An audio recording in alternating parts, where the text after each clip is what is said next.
Alright lads, welcome to the Galway Film Podcast, brought to you from Galway, UNESCO City of Film. I'm here today with Enda Loughney, Blayney and Ronan Casey. How you doing lads? Not too bad, no George. Nice to have you on. I was talking to a few of the young lads earlier on who were just out of secondary school, and they were explaining how this time last year they were asking permission to go through the toilet, and now they're here in an arts college. There's a big difference. I suppose in many ways we're all in the same boat, we're in from the wilderness. Do you reckon that a few years outside of school doing our own thing, do you think it makes it easier coming in doing a course like this, or it makes it a bit more difficult? Start with yourself, Enda.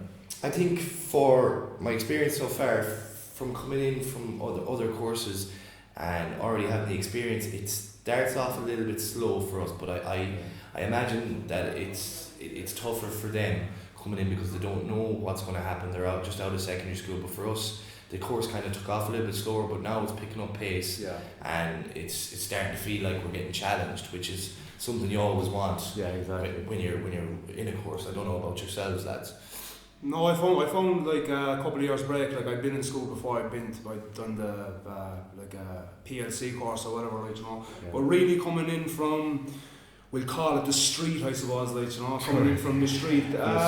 I think the world is the best teacher that's going to give you. Not everything is read out of a textbook. Not everything is going to be given to you like that. Not everything in a classroom is equality and everyone's fair and this is fair for him and this is fair for her. Like, you know, coming in from the street, we won't call it the street. You really have to make you have to make your own way. You have to make your own decisions. Everything's not going to go with you, like, and I found that helped me coming into college. So I'm not expecting anything off anybody really. Like, you know, I'm taking on my own initiative to learn. That's what I feel when I come in. Yeah, and I can understand the young kids coming out of school, like you said, about having to ask permission to go to the toilet and stuff like that, and being able to smoke in the background out there. But I went to college when I was when I was 16 in Reading, and I know exactly what they're saying. But coming back now, actually I've just come straight from GTI College doing the media course. So I'm well accustomed to the way it's, you know, structure and you know, be able to expect, so but I think, like Ronan said, you have to make the most of it, like self-learning and stuff like that. Yeah, and you learn to bring that in with you. Mm-hmm. I guess we all have varying degrees of experience in what we've done. I suppose first question I'll ask you is, what do you intend to do with film? What do you see film as a purpose to? I'll start with yourself, Enda. Film for me is really a medium that you get to tell your story, and on a personal basis I think I'm more attracted to the whole documentary side of it. Because in this day and age there's mass media, mass news channels, they're all ran by kind of the same people, and a lot of stories we hear aren't actually true. There's more depth to them, and you need to actually look into them more and figure it out for yourself. Because a lot of people nowadays don't second guess. The day of prejudgment is kind of gone. Sure. Whereas people read something and it's gospel. I think like people even might read their timeline on Facebook and they could see something, the next thing there's a rumour started. We've seen it like with the likes of Breaking Bad. There was meant to be a new season coming out. That all started as a social media. So for me, getting into documentary and being able to tell what I think is the truth and what I view as the truth, that's something that's close to my heart. I think that if you have a feeling for a documentary, if you have a feeling for a story, that pours out of the screen, and that's something that I want to convey when I go on further and I start making my own documentaries. I want to have feeling for them, but I also want to tell the truth, because we're lucky in a way. There's a lot of media, there's a lot of stuff to look at, but we're also unlucky in a way because we've got a lot to fish through. So for me, just to get a good story and a true story out there, that'll be something I'd be proud of. And that's something going forward that I hope to do, and I know I will do, you know. Yeah. What about you lads? Are you documentary minded? Or I do have a high passion for documentary. I think especially if you're telling someone's story, it is a true story. You owe it to that person and the viewer who is watching it. You owe them the truth at least. And just from a film aspect, I just feel the amount of freedom that you have to personally sit down and create your own story, whether it be set in a different world, It's just the actual freedom someone has to come in and generate a script, generate a story, generate an idea. It's literally built from the ground up. When you're looking at the normal 9-to-5 job, sitting at the office, doing being told what to do by the man, it never attracted me to do that. You know? So it was just the freedom. I think is just the main thing. With filmmaking, you're essentially like you're bringing projects up off the ground. A lot of it is your own work, a lot of your own initiative that you have to rely on. Which I suppose suits. So Matthew, how do you find? I'd be more of a film person. Definitely, I do enjoy documentaries.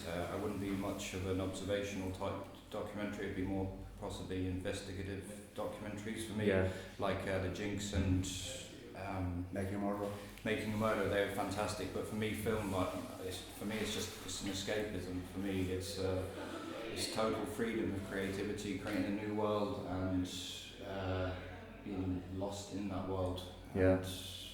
So I mean, my favourite type of films, I suppose, would be The Girl with the Dragon Tattoo. I don't know why, it's something about the location, just the grading, great sense of place and tone involved. And the character. I don't know her name. Rooney Mara plays the character. Just for me, and it's just.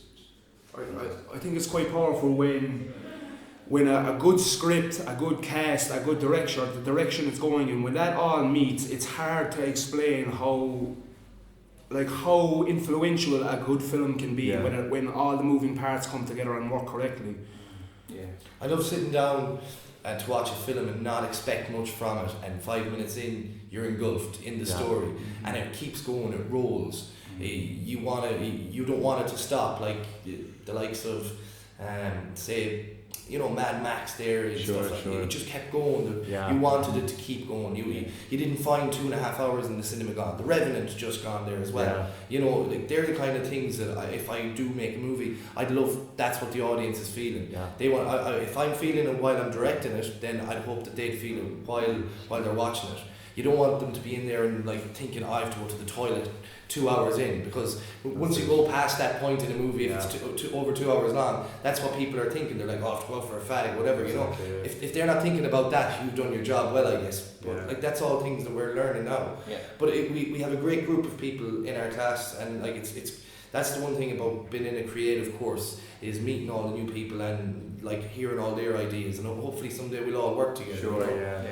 It is a lot of work. I mean, we talk about the power of film, but it is a lot of work to get it right.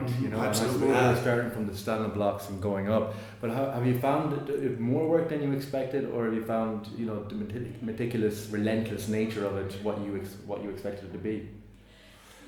No, I guess. I guess it's it's a very big team effort as well. That's something I learned a lot more. I thought it was maybe more on the individual, but when you look at what a director does, what the runners do, you've got the wranglers we were on about. There's so many little jobs involved, and if someone doesn't do it right, the wrangling is such a crucial job.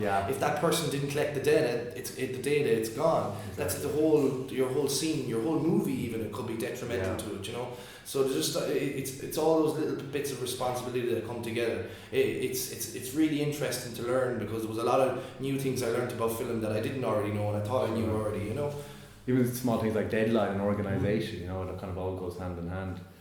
I found it actually very surprising. Even I know when you're watching films as a young kid, you're literally engulfed in the story. You're not thinking about framing or lighting of a scene. You're just completely engulfed in it.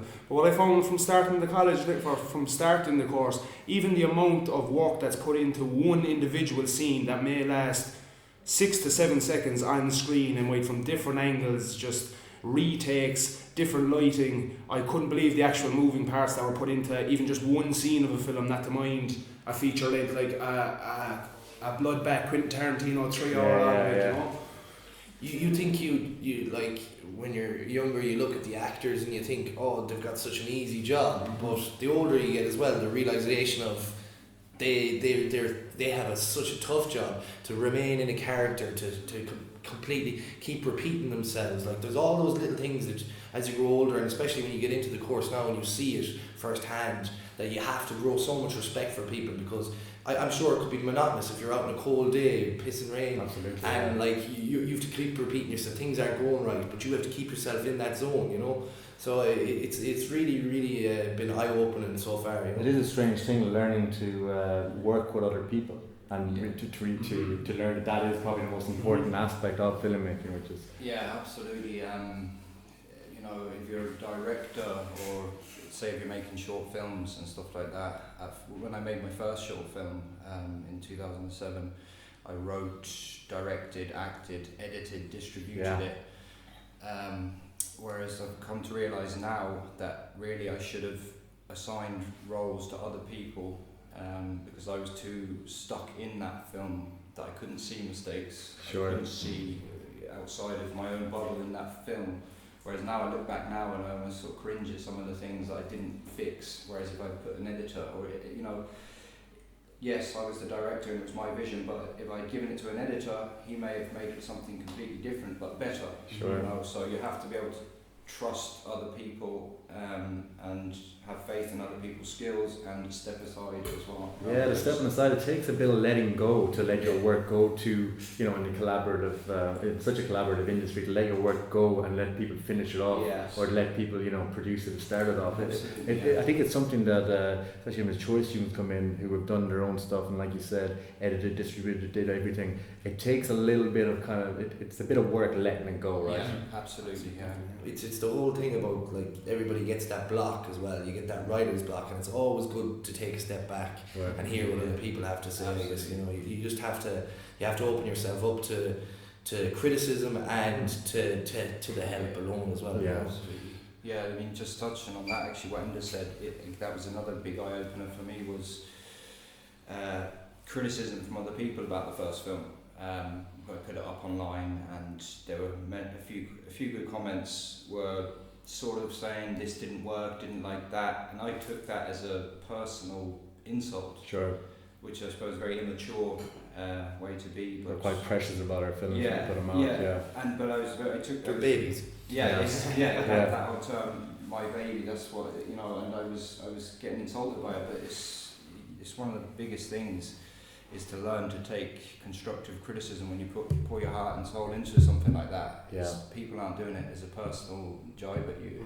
It's their opinion. They're not involved. I think that's actually a big focus with the course as well that we've started. Like, you know, they really are driving home the point that it is a collaborative, a collaborative work, or whatever you want to say. Sure. Yeah. And that criticism from your peers is probably the most vital criticism that you're going to get, like, because these people do know you, and they're still telling you what's wrong, but they're telling you from a place where they want you to get better. You know, it's not you're not reading in a magazine some critic who has no iota who you are or what happened on this project. They're just they're paying their own wages, like, you know. But I think from your group of peers, this is what we're going to learn most from, like, you know, and from obviously the lectures. Yeah. And from studying film is the number one, like, you know. Did you guys study film before you started this course, or is that something you're getting into more so now that you've started? Did you have a kind of an eclectic choice of films that you watch yourselves, or is this course introducing a lot of different films to you? I studied myself. I studied media and radio journalism, so I was always interested in the kind of writing side of it and stuff. But I was always a huge movie buff. But I thought I knew a lot of movies. I watched some strange movies. Sure. But since I've come here, I've seen a lot more as well. Like, you know. But again, as you grow older, you kind of you get more open to things. I think as well. Like I said, we're all around like the late 20s or whatever. You know, we didn't have phones. We didn't have the tablets. We didn't have all this like information coming at us. Whereas you kind of learn a little bit more, you grow up a little bit faster, I'd say, when you're 17, 18 now than we did. So, and Ireland was a bit backward as well for movies, you know.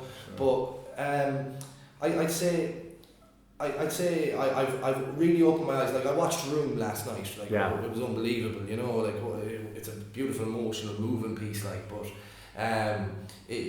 that alone, like, sometimes you'd be kind of like, oh, you'd have to be with the girlfriend to watch a movie like that. You know? Not really Room, but there'd be movies along that. You know, you'd be there. Oh, she wants to watch that. Oh, we'll watch this. You know. But I don't know how you feel about it. No, how I kind of came into the course, I was actually working as a projectionist in the cinema for the last 4 years, so I kind of had ready based my own little private video store, so empty screenings, all that, getting paid for it, you know. This was the cinema in Cork? This was the cinema in Cork, in Mallow, no, sorry, that was really where I kind of got into, you know, we were still using the 35mm tape at the time, taping up the films, like, I don't know, it was just really something I got passionate about, because I was passionate about nothing else really. Like, you know, I didn't know what direction to go. I was like, how can a small boy from Mallow, unheard of in the film industry in Ireland, like, you know, get his name on the credits, like, you know, and thank God we literally found this course. It's a massive way opener. The film industry does seem kind of, you know, like far-reaching, secretive or something. Well, there's definitely kind of seems kind of elite or almost cliquey in a way, especially when you come to Galway and you see that there's. You know, it's not just because it's a UNESCO City of Film. It's not as easy to just step in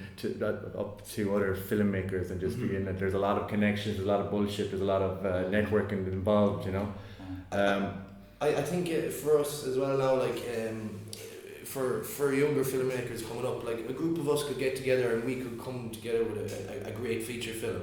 And I think now we have the opportunity to, with Netflix, with Amazon, there's going to be the chance for more independent movies, like to even get up there and get a worldwide audience. I think going forward, things are moving towards Netflix and Amazon and all the, and we're going to see more and more of these companies pop up where TV might kind of start to go towards them. So we're going to have more opportunities to you're going to see more films that might not have been so lucky to get produced and get out there. And that's something that I feel really lucky. I think we're coming into, like, with Galway as well, like you said, UNESCO film, like we're very, very lucky. There's rumours of maybe the airport getting changed to a film studio. Can you imagine what we would have to look forward to with that, you know? Exactly. So the opportunities, I think, are going to be coming hard and fast for us once we graduate. I agree.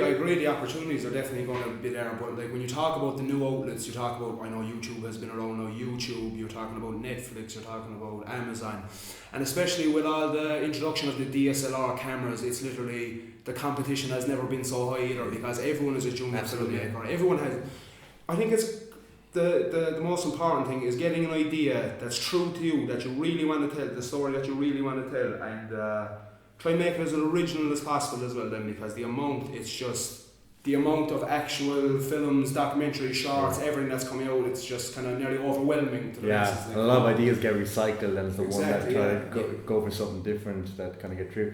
You recently produced a film to show in Little Cinema, based on UNESCO. So how was submitting that into Little Cinema? You had a director, Matt Kavanagh. How was the process of doing that? It was really, really fun actually. Matt Kavanagh's a great guy to work with. I've done about three films with him, short films with him, filmed some seminars, music videos, but this, he asked me would I do the cinematography, and so we went out into the town. It was the Christmas festive season, people were happy, and it was pretty easy getting people to talk to us. Matthew was asking the people, he's very good at it as well, kind of ambushes people in a polite way, so they're kind of stuck like a reindeer in the headlights, and we got them to sign off, and Martin King edited it, I believe, and great job. It was very well edited, and Celine and the Galway Film Centre loved it, and I didn't actually submit it to I think Matthew Kavanagh did that, but the reception was really, really overwhelming actually. People were laughing their heads off, and it was nice. And how did you find the idea of going over and approaching strangers? I mean, it's an interesting thing for documentary. We approach contributors. I know you approached contributor for your documentary as well, based on The Line. How did you find that process, getting the permission for him? Was it unnerving doing it, or did you feel it was just for me, for The Line, it was tough, because it was hard to come up with a narrative, a story to kind of tell for it. What to base my story around. And I was lucky. We met a few people and we'd spoke to them. But then I met this old gentleman, but he he wasn't too up for doing the interview. He didn't want to be on camera and stuff like that. But Yeah. the more I talked to him and you kind of got him more relaxed about it, I think it actually turned out really well. That'd be a great narration, yeah. For approaching people, it's all about how you approach them with your body language. If you're nice to them, and you gather within the first, like say, 5 to 10 seconds, their impression, whether they're going to do it or not for you, and just don't push people, you know. And like it's nice to be nice, and if someone wants to tell their story, you'll kind of get that from them. And the stories worth telling are the ones that you'll normally get. That's what I find, you know. If people want to tell it and it's worthwhile, you'll get that story. You know? If you really want to push for it, you know. So because it took a few 2-3 days to actually get your man on board, but when he did, then he actually brought my piece together, and his voice was beautiful over it, you know. He told a lovely story about the young girl from Switzerland and stuff, you know. So I think like making the connection with that person is most definitely the main ingredient, or whatever it is, if you want to say. Like you're not hiring this person for hire, you know. You're not looking at them to help you with a job. You want to try and make a connection with them. You want to try and get their story across. And if it's a story that they're interested in, I think they'd be absolutely happy to help you. Like, you know? Exactly, yeah. It is interesting, interdynamic approaching strings. I suppose as well with that documentary you did on UNESCO City of Film, Matthew, you had to approach people, and then you were kind of the guy who had to film it and do them justice. I mean, was there pressure there, because you can't just come back and let's do that again? Was there pressure to get that right?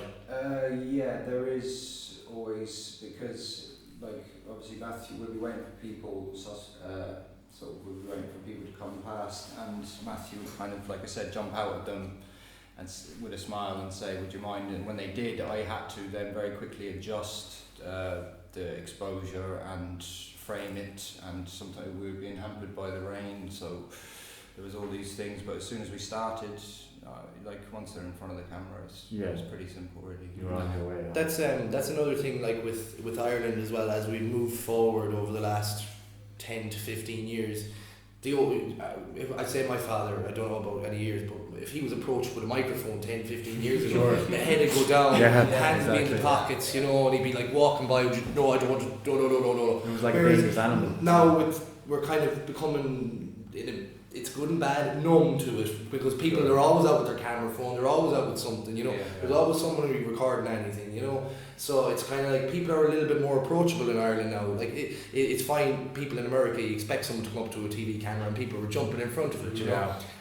Whereas in Ireland, like I said, people they kind of shy away. We're a little bit more introvert, but we're kind of coming into our own now, you know. We're getting our, and that's another thing as well, because I think if Ireland keeps progressing with film, we're going to have our own. We have our own very dark style. When it comes to comedy and stuff like that, like, you know, Calvary. I watched The Lobster there. Like, you know, bizarre. You know, it's so bizarre. Like, but that's all from an Irish mind, you know. And what Freud said, like, about us as well, you can't impenetrable. You can't. The Irish brain is impenetrable, you know, to psychoanalysis. You know, so we are a strange bunch, but I there's a lot of mind there for. I believe we'll come up with some brilliant movies. Like Ruman's going to go for an Oscar. Put us on the map there. Something to be so proud of. But interviewing people on the street now, it's a little, I've got no problem with up to talking to anyone, you know. So, but each to their own as well. You have to leave a bit of leeway for how people want to be left alone. Exactly. But we even spoke to Camille there, the lad that made the 50 people, one question, you know. Did you have any regrets? It's, you know, brilliant. It's a beautiful, it's a beautiful piece, because you can really, how he framed it, how the composition of it. Well, you can see the emotion on their faces when they get shocked by that question. That wasn't what they were expecting, and you can, from people's eyes, that's where you feed most of the emotion, you know. You can see people welling up and tears in their eyes, you know. But it's beautiful. It was a very moving piece. It is. And you managed to get permission for all those people, you know. I mean, it really is good. These are very intimate questions that they're asking. And then as a whole, it kind of just works, you know. The thing about filming in public as well, I mean, do you ever find that's a kind of a strange ground to walk on, that, you know, people might not want to be in the camera, especially now with different equipment now that we're using, like a 360 camera and everything. We can do more, but it is a touchy ground, right? It is. I mean, the general public seem to go a bit strange when they see like a camera crew. Not so much now, like Enda said, but when I was in my course in Tralee in 2007, that's what I did all year, was Vox Pops, and as soon as they saw the big you call it the dead cat, you know, The boom pole. and all that. People would be coming up and go, well, what's this about? And you know, and other people would be sort of looking for their moment of fame, like, you know. I didn't give you permission to you know, and the camera wouldn't even be facing them, kind of thing. Sure, But even at this day, when we were filming the UNESCO City of Film, there was one guy that we asked. He was with his wife, and we said, "Would you mind?" And they said, "Yeah, no problem." Stepped over, and I began to roll the camera, and the husband got a bit defensive and quite annoyed. Oh, I see. And began to say, "You didn't tell us you were going to film." That was my this." father. So people can get a bit strange, and it also, if you're filming, like there's always the worry about obviously the equipment. You know, you could get robbed.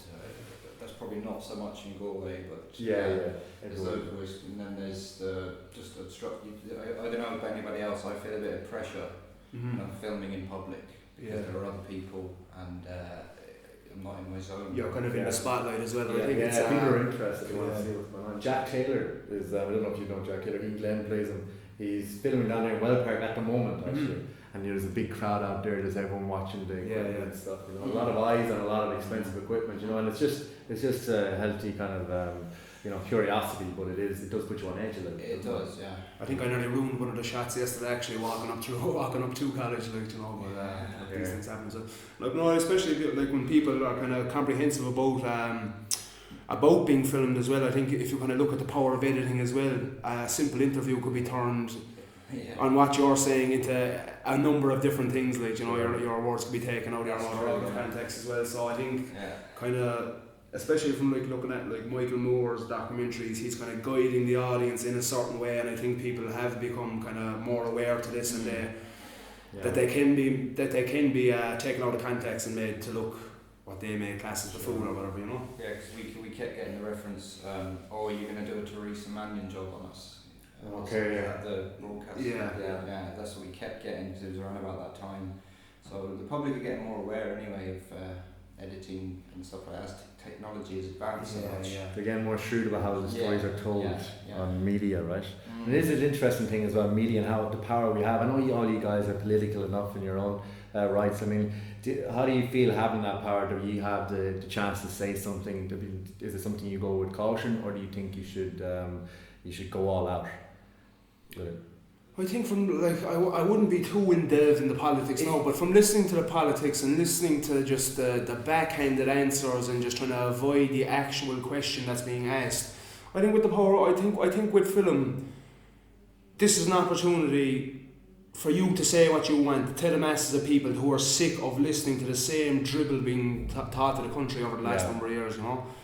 I think we kind of owe to ourselves anyway, you know, not to fall into the same cracks, not to fall into the same, not to try and tell the same stories they're telling, you know, trying to be true anyway. Like, it's funny to see now, 5 years on, like, we've even moved away from those old style political posters. We're all trying to slander each other. It's like we hopped into the American political system. We're all slandering each other. They're this, that, and the other, and like, you done this, you know. Which is it's funny, like, but if for us, we could fish through probably 27 hours of the Oireachtas and put a 3-minute clip together of, as he says, them saying the exact same dribble to every answer, you know. There's no straight answers in politics. That's something I don't think I'm quite there yet. I want to make a difference with that, but that will come in time. I'm hoping that with the election coming up and stuff like that there is a bit of a change, there's a new way, but that could be wishful thinking as well. But Ireland right now, I think we're moving towards something better anyways. I'd like to hope we are, you know. But me doing a media course, that's one of the reasons. My end goal is to write out and maybe do like political journalism, anything, you know, make documentaries about stuff like that, and hopefully uncover the crap that's gone on, you know, because there's a lot of stuff that's just always swept under the carpet in this country, whereas people are kind of like, oh, somebody else will deal with it, and you know, people's memories are short-lived when it comes to certain things that's happened, you know, as well. So it'd be nice to refresh people's memories more than anything, you know. Guys, I mean, we're all coming back in, and one of the big things about the course, I suppose, is theory. not just with technology, but with the film history and like. How are you finding all of that kind of stuff? I mean, are you embracing it? Do you think it comes naturally if you love making films that you want to learn every little aspect of it? For me, no. No. Like history of film. Sure, maybe do an hour or something of it if you want. For me, I find no benefit of it. Being taught. Theory in general. I mean, like if you want to be a filmmaker or work in TV, the best way is to pick up the equipment, go out and use it, and learn from your mistakes. Do you think it distracts from the actual what we're meant to be doing? Yeah, there is like theory. Like, do you mean theory in history of? I mean, all sorts of like the sitting in the classroom. I think the best way to learn is to go out with the equipment and put it to use. The best way to learn, in my opinion, is learn the hard way by jumping in the deep end. Sure. It's like you wouldn't, if someone doing a bricklaying apprenticeship, you wouldn't talk to them for half of the year about how to build a house, how you can build a house, and the history of how those bricks were formed and put together with cement, and then expect them to go out and be able to build a house. Sure. I think it is quite important to understand where the techniques that we use today have come into fruition. And as they said, like, the man who doesn't understand history is doomed to repeat it. Like, I do agree. It is very theory based, and it's very important to get out there with the camera and learn from your mistakes, whether it be camera angles, whether it be the length of shots that you'll have time to edit, whether it be any of that. But I still like to see the progression of where it all started from, like how it came to where it is now, basically. Like, you know. I like it. I liked learning, like you said, about like, the Vertov and all these things, because they are interesting, and it's actually quite like Vertov, man with the movie camera. Like, it's actually always flowing. It's good, But there's certain things I've watched whereas I'm like, I don't need to know. It's not something that's interested me. And what I find is a little bit lacking perhaps in the course is the emerging technologies. We should be at the front of that. We should be learning this now. Sure. We should be learning about the 360 cameras. We should be learning about where it's going, because that's important to us, because we're the people that's going out into that. Yeah. So why learn about all this stuff from the past and not learn about the stuff that's coming in the future, which is going to be part of our job. It's going to be there for us.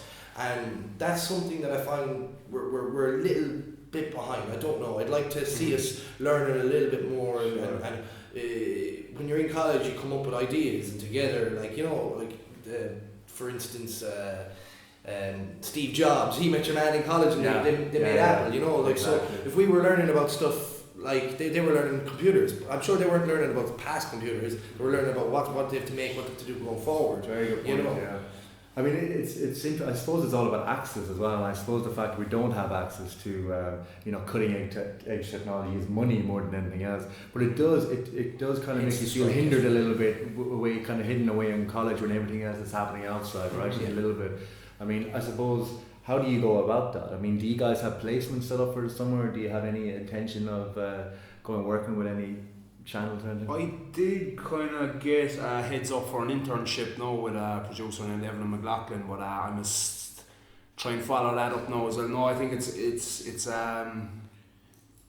vital. It's inexpensive. Yeah, exactly. Yeah. It's vital to have the experience outside, to see the actual running of a set.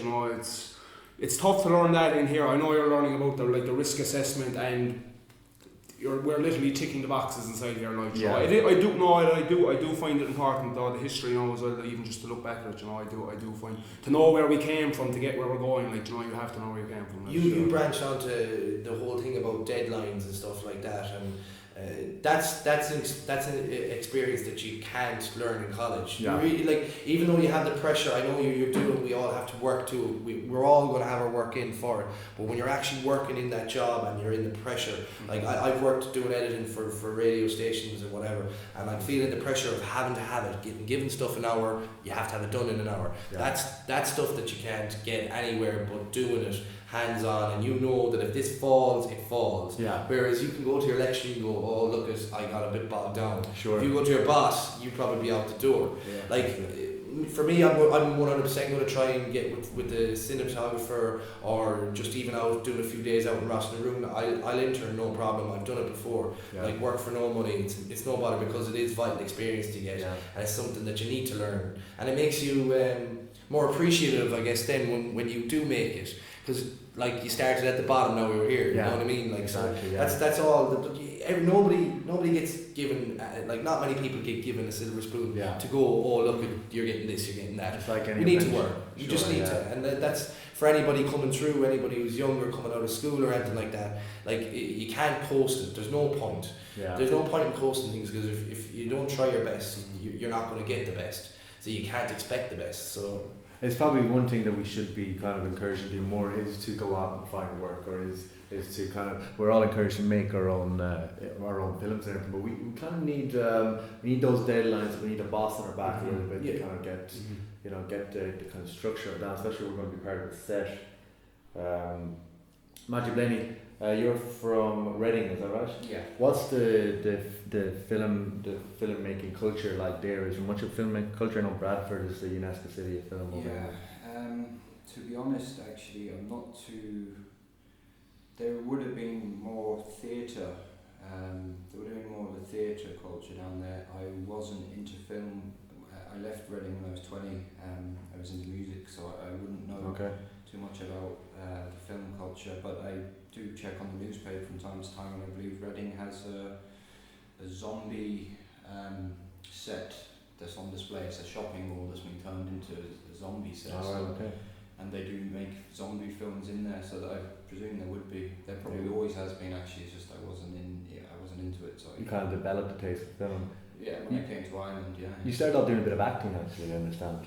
Yeah, like I don't know where that came out of. I moved to Ireland in 2006 just for a new start, and I was living at my mum's in the country, and I think I watched something. I watched a film called Perfume. Do you know Perfume? Yeah, absolutely. Yeah, doesn't happen, right? Yeah, and I was just so impressed by the actor, the psycho guy, and I just thought, wow, I'd love to do that, and I just began. Is it Ben Whishaw? Yeah, that's Ben Whishaw. Hugh and James Bond, right? Yeah, and I just decided, right, I want to do that. And to be honest, whenever I put my mind to something, I usually get it. Whether it's a good result or not, I would. But if I put my mind to something, I will get it. And I just began put together portraits and sending them off to agents. Sure. Got an agent straight away, and then and began going to auditions and stuff, and ended up on. Funny enough, I ended up on Fair City as a 2-day. Wow. Yeah, I mean, I'm happy with it. Fair City wouldn't be my thing, but it's my thing, man. I'm a big fan. Yeah. So over exaggerated. That's cool. No, it was a speaking role, and then I just got into a few short films, some music videos. So you were exposed to a few sets along the way. I mean, the transition to actually direct and write your own stuff, did that come out of wanting better roles for yourself, or just? Yeah, no, I only got into film totally, I suppose, selfish reasons, really, because I was so into acting, so I decided to make my own films. I started off in my bedroom with fucking a shitty. No, this isn't mad. Excuse the language. A little video camera, and I sat in my room and put a table there, sat this side, put the camera there, and switch roles, put a wig on. Yeah. It's pathetic now if I were to watch it. I would cringe big time, but it's from there. Then I went to Tralee and did a course, and I directed that film I mentioned earlier, and I was the main character in that. What was the course in Tralee actually? It was TV and video production. Okay, I see. Force course, and they had a major amount of equipment down there. Yeah. They had the steady cams, like proper steady cams. They had the big cameras that RTE had. They had film cameras, DSLRs, Z1s. Wow. Tracks. Was it an expensive course? I mean, how did they end up with some? There was only 14 places, so I was lucky to get that was paid, one of them paid ones. Sure. And one day, the first thing the teacher told us, which kind of burst all our bubbles straight away, said just to let you know, 99% of you won't ever get employment in this industry. You know, it's that hard. The camera roles are all sewn up. You know, you have to know somebody, and you might start as his runner for like 5-6 years. So that burst the bubble straight away, and I can imagine. It was very much just like, you know, we don't want any little Fellinis coming down here Sure. for TV. So when he took off anyway, I took all the equipment to my house and made a film. Yeah. And he was actually happy when he you know, so it was strictly forbidden, but when he came back, I played it to him and he was very happy. You're happy what you've done, huh? Yeah. And what about what he said to these guys? I mean, that 90% of you are not going to be working in this industry and whatever. I mean, is there a bit of apprehension in you that He's just a negative Nancy, really. Sure. No, like, are you positive enough as regards? I've been positive because I believe in if you work hard and you show that you're working hard and you show initiative, and like in this industry, in the media industry, you have to put yourself out there. You have to go, I will work for free. I'll do this for free. Like that's how I got into iRadio, into the radio station. I used to travel from Galway up to Athlone at 6:30 or 6 o'clock in the morning on the train, not paid, paying for my own train. Up, I do the breakfast show with Bernard and Keith, and Bernard now has that show. What is it? Eamon, and you know that new one. He's the main actor. Bernard O'Shea. Okay. And I used to go up, and I'd done that for 5-6 months, and then I got offered a paid job. So that showed for me that my hard work had paid off. You know what I mean? So just I kept going, I kept chugging along, and they saw that I was really interested. They saw, like, within I think a month and a half, I was editing one of their biggest promotions for them, and it was going out on live air. It was like the I-102 Thief. So I was doing all the clues, everything for that. Nobody listened to it. So that showed me, like, I was given, that alone made me feel proud that they had like given me the opportunity to, and they trusted me with all this stuff to do for them, you know. So hard work does pay off, and if you persevere, and like, we're all in it, and we all have a flair for it. We all have our own kind of ideas that we want to do and stuff like that, and they're all original. So I imagine that I think it'll be the opposite. I think 90% out of our class will probably get work, you know? If we stick at it. It's just not to be deterred. Even one of our lecturers said something to us, not as harsh as that, but at the beginning as well. He said, you're going to be hard to get work, you know, as well. Like, so everybody's going to say you're not going to get something, you're going to put. I find that this course is such a broad spectrum. We're doing script writing, we're doing audio, we're doing the cinematography, there's opportunities to edit, there's going to be the opportunities with the 4D. It's like, you can go into 4D and not try and like not give it a go, but like you're not going to get anywhere. And then the person will go in there, he could get a job out of it. That's the difference, you know. So, but like, I think there's such a scale of different jobs we can get out of this course that if you really try and you look hard enough, if it's a runner and you're a runner for a year or you're a runner for 2 years, you'll get somewhere. Just work hard. So, Ronan, you're not going to be going back to Mallow anytime soon. You reckon Galway is going to be? No, I don't think so. No, from a filmmaking aspect, it's very shy in Cork. I know we do have the Cork Film Festival, which has been a very big festival now the last couple of years as well. See a lot of foreign films being entered in though, just from outside the world. Like, you would see Irish films, but like not many, if any, hardly are produced in Cork, especially with the size of the county you're looking at. But even from like to study film now, I think the level 8 course that they're running in UCC is it's something like film studies anyway, but it is a level 8 course. But like, you are not touching a camera for 4 years, like, you know, it's literally like the ins and outs of film history and breaking it down in that sense, like, you know. So I think it's still just coming up with ideas, no matter what side of the country you're from. Like, if you have the ideas, if you have the equipment, just get out there and get it done, really. Like, that's it, like, you know. Like, film college isn't a necessity by any means whatsoever, like, to a filmmaker. I was listening to an interview with Paul Thomas Anderson, one of my favourite directors.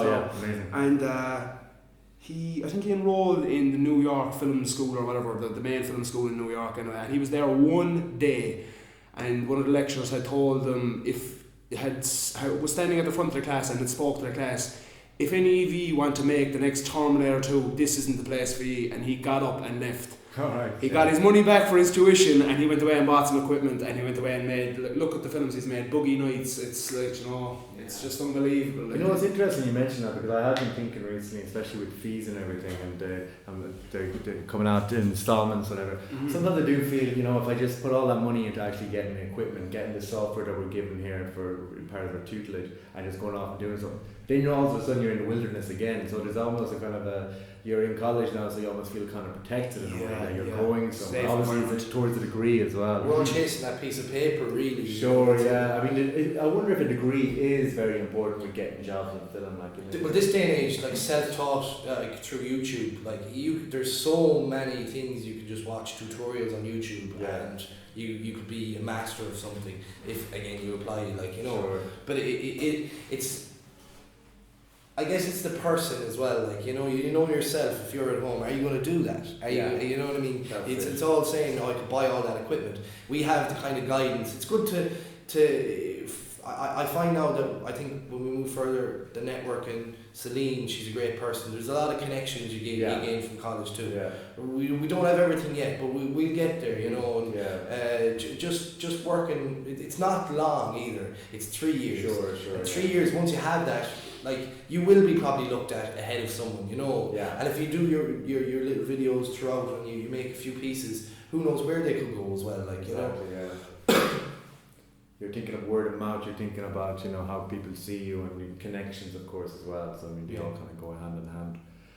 Guys, I guess I'm going to leave it at that. It's been a pleasure to have you on talking to the Galway Film Podcast. Thanks a million, George. Thanks a million. Thanks, George. If anyone wants to get involved in the Galway Film Podcast, please let us know and get in touch with us. Thanks very much to Blayney, Ronan Casey, and Enda Loughney. Thanks very much. Thanks everyone.